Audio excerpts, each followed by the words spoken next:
আপনাকে যদি আমি প্রশ্ন করি আলম ভাই, আপনি কি মনে করেন যে নির্বাচন সুষ্ঠু হয়েছে?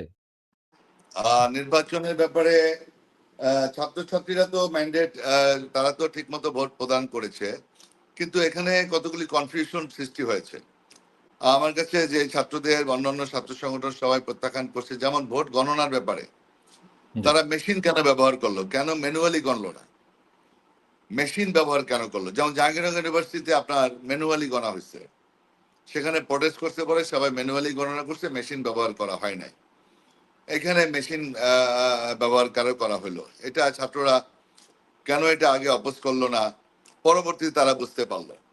এখন মেশিনের ভিতরে সফটওয়্যারের মাধ্যমে কি করছে না করছে এগুলি তো আমি বলতে পারবো না। তো আমার কাছে কনফিউশন লাগতেছে যে ছাত্র দলের যে এত বড় ছাত্র সংগঠন, তার 3 গুণ ভোট ছাত্র শিবির পেতে পারে, এটা একটু আমার কাছে একটু কেমন মানে ইয়া লাগে। হ্যাঁ, এটা একটু আমাদের কাছে একটু খটকা লাগতেছে।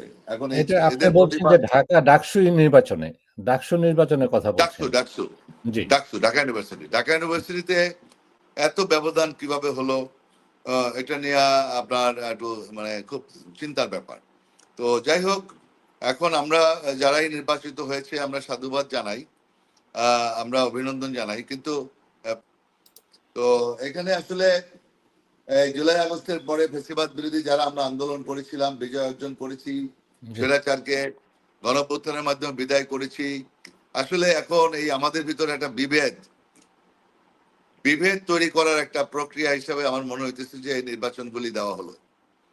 যেটা চ্যালেঞ্জ ছিল জাতীয় নির্বাচন, এটা ছিল সরকারের জন্য চ্যালেঞ্জ, এবং আমাদের জনগণের প্রত্যাশা ছিল যে যেহেতু আইন শৃঙ্খলার চরম অবনতি, দেশের পরিস্থিতি, অর্থনৈতিক অবস্থা বিপর্যস্ত, সমস্ত দিক থেকে একটা স্থবির অবস্থা, দেশে বিনিয়োগ নাই, বিদেশি বিনিয়োগ নাই, সুতরাং উই নিড স্টেবল গভর্নমেন্ট, এবং আমরা চাই একটা স্থিতিশীল সরকার, স্থায়ী সরকার।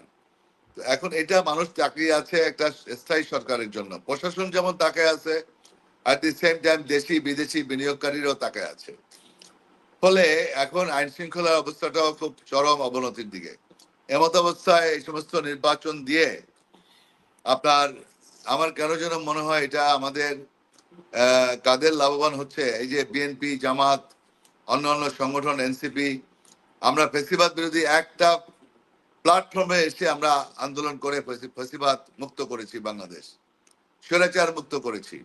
কিন্তু এই যে আপনার এই ডাকসু নির্বাচন, এই নির্বাচনগুলো দিলে পরে স্বাভাবিকভাবেই নিজেদের ভিতরে হানাহানি হবে। এটা করে হানাহানি হোক, এটা আওয়ামী লীগ চায়। পতিত